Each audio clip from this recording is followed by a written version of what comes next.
Another video.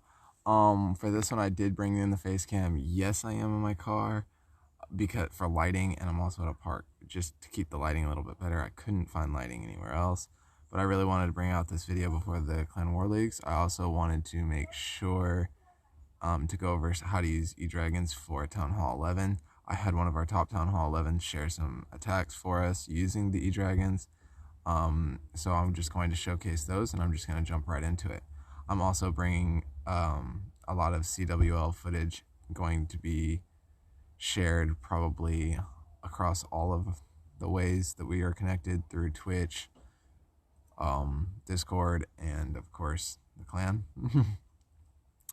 So if you're a part of the Discord, you'll hear first about what's going to happen if I'm recording, or if I'm going to go live, or when I'm going to make a recording. I'll probably put it in Twitch and say that I'm about to do so. So if you want to hop on Clash of Clans and meet me on the game, you can do that and probably be in the videos.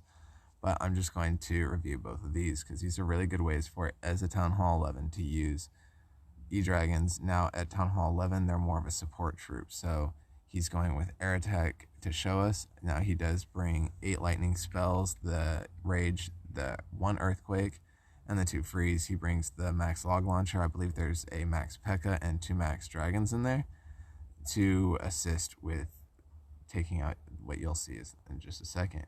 But with this attack, one thing you got to note is it's important that you take out the Inferno Towers, because these Inferno Towers will do a lot of damage to Town Hall 11 troops. A max Town Hall 11 almost always will have their Inferno Towers on single target. However, if they are on multi-target, you can still take them out this way, and it can get a lot of help. I also want to point out the extreme value he gets with these lightnings. In my opinion, I would never make a base like this. There's just way too much value in this entire core of the base. So he's going to take advantage of that and then start his attack from the north. So I'm going to let it play, and I'll pause it in just a moment. As you can see, the spells are going to come in getting high value. Sorry about the dogs barking in the background. Like I said, I am at a park. Just for lighting reasons, it's going to be getting better in future videos. I liked that he got really fast on the spell deployment. All 4 of those lightning came in quick. And then he brings the log launcher in to create a main pathing straight into the core. Now, because he does have a P.E.K.K.A. and 2 giants in there, those are defensive targeting troops, they should go for these main high hit point buildings in there, and hopefully for an air defense as well. That's how I would plan it. I'm pretty sure that's how he did as well. One more thing I wanted to point out real quick was the high value he's getting from the log launcher as well. He's taking out 2 of these archer towers. He's going to take out the Grand Warden, and he's going to even do some damage on the Town Hall, including the damage that was already done on the Town Hall with the earthquake spells. So just pointing out the value you can get in certain things. The higher value you can get for each thing you can deploy, the better your attack will be. So as the king and queen are kind of assisting on funneling, now that was one thing that I'm sure he would have liked the queen to go to the left and the king to go to the right. When the queen goes with the king, it's not always bad. Don't say the raid's over. He does a really good way to try and correct for this. I'll point it out in just a moment. But he's going to start here with the E-Dragons on the left side. You can see that E-Dragon's going to be able to get some good chains. All of these buildings are within 1 link. So it's kind of hard to gauge the pathing of them. They normally go to the closest. So in this case, it'll probably go down here. And that's just with my opinion. I haven't seen this attack yet, so I don't know where that bolt goes, but I do know he's going to bring another E-Dragon on this side as well. I'm going to zoom out a little bit, give us a little bit better view of the attack, and let it play out a little bit. Yeah, see that the lightning from the E-Dragon on the left, it went all the way in to the core in there and got damage on the high DPS. See up here, now this is where he deployed the E-Dragon to try and take out these 2 top army camps. If you want to know where the E-Dragon's going to go in a spacing like this, if he would have placed it a little more higher up, like between the 2 army camps, it probably would have taken care of both of those. However, going down in this case was also still a benefit to the attack. And you can see the core troops are going straight for the outer archer tower and air defense here.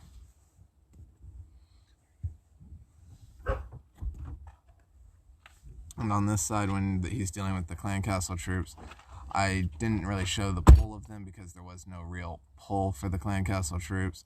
However, there was he has the king dealing tanked for the clan castle troops is what I missed, as well as now he's dropped a rage over the clan castle troops and the queen. That way, if she walks a little bit towards them, or if she deals with the clan castle troops, she'll still be in that rage to deal with some of these buildings in the background. That's just one way to get more value out of your spells as well, and part of the reason why have said so many times that Copper is one of our better attackers. Now with the E-Dragons over here, you can see this E-Dragon has cleared out these 3 buildings and is starting to go down. This is going to keep all of these buildings are still within that 1 tile range, except for if you notice this air defense is in a 2 tile range.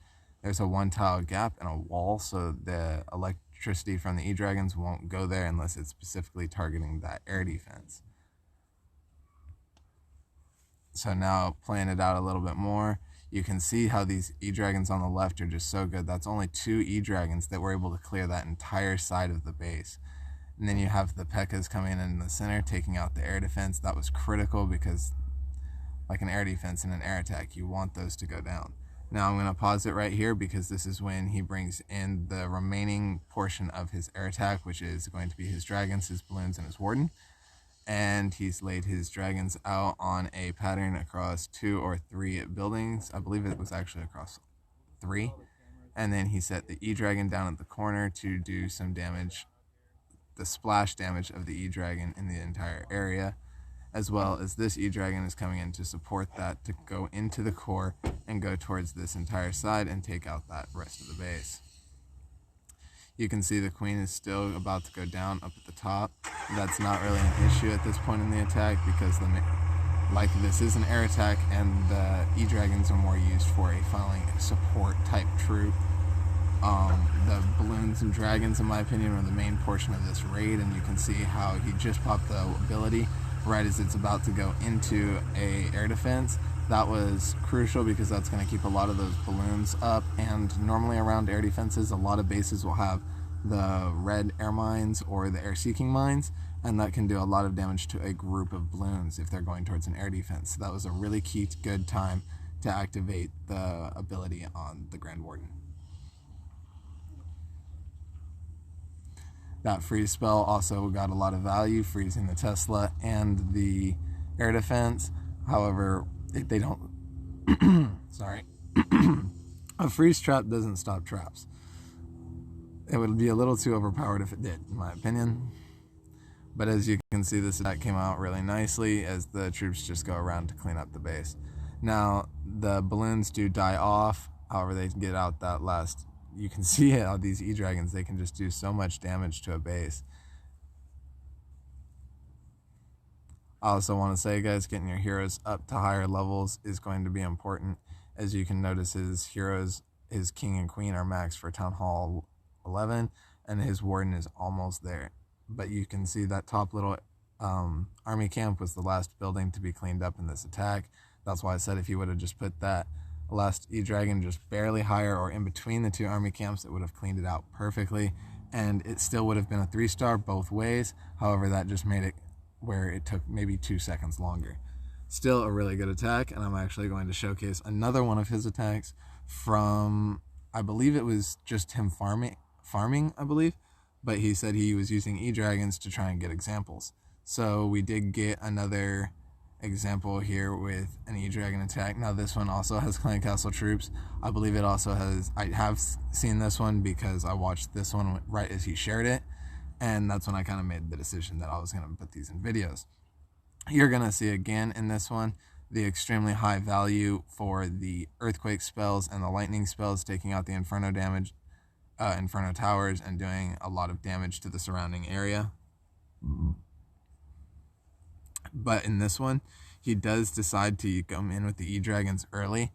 I do believe this was in preparation for seeing how the E-Dragons were going to react to this base, saying the outside of it is almost anti-E-Dragon with everything being 2 gaps apart, but yet you can see like right here where he decided to drop the E-Dragon, they do have a spacing where they can connect just like that there, and that can at least hit 3 buildings. So that was the key spot on this base where you wanted to put the E-Dragons for perfect funneling for the top section. I really do think that Copper is really good at doing these attacks and doing planned out funneling and things like that. So just if you are ever in clan chat and you're seeing him online and you have questions, you just ask me or him, and we are really good strategists. We can help you guys out with any strategies you need help with. So I do believe he's coming in with the spells now. Yes, the spells are coming in. Now he's getting a lot of value for these. He's hitting the air defenses and taking out the Inferno Towers.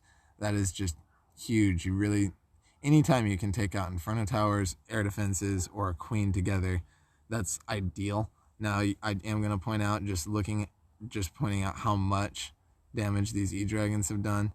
But in a base that's a lot more compact, like that last attack, you'll notice that the E-Dragons cleared out almost an entire portion of the base, when here this E-Dragon was only able to clear 4 buildings. And over here this one's still going because it didn't really come in contact with this air defense, but it was able to clear out a little bit more. Now, this is what I was saying about these spaced out ones. I'm not really going to focus on that E-Dragon, but you can just tell with this one it's only going to get 1 shot, and then it's not going to bounce to anywhere. With that one, it'll get 1 shot, won't bounce. So that's basically a dragon E-Dragon he can forget about at this point.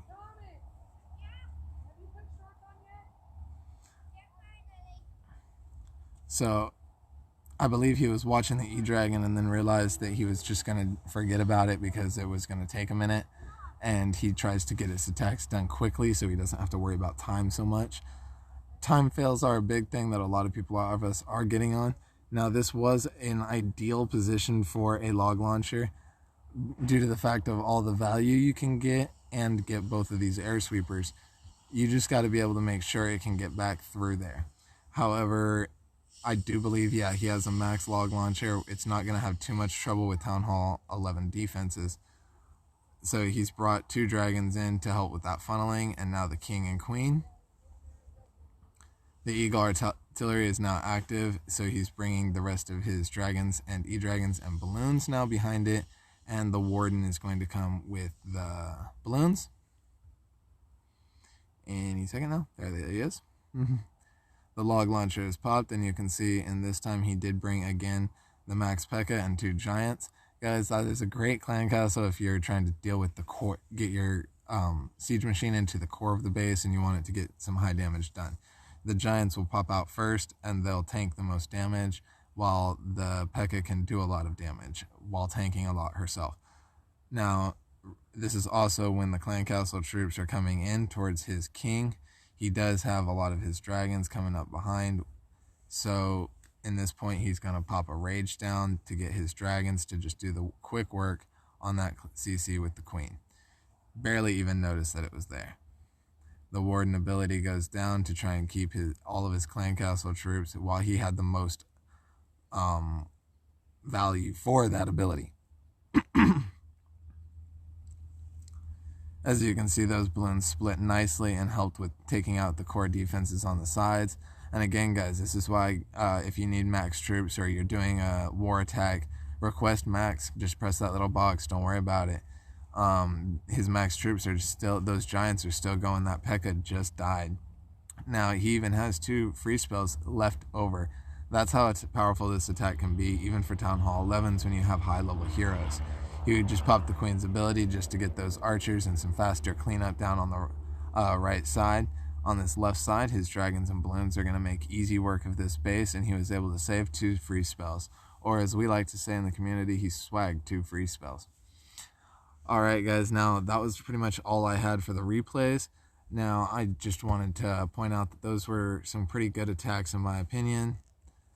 However, I haven't been able to really find a mass E-Dragon attack, I'm still looking, and I'm going to be posting videos on Twitch and Discord and YouTube, all of the above, for CWL content and other things like that.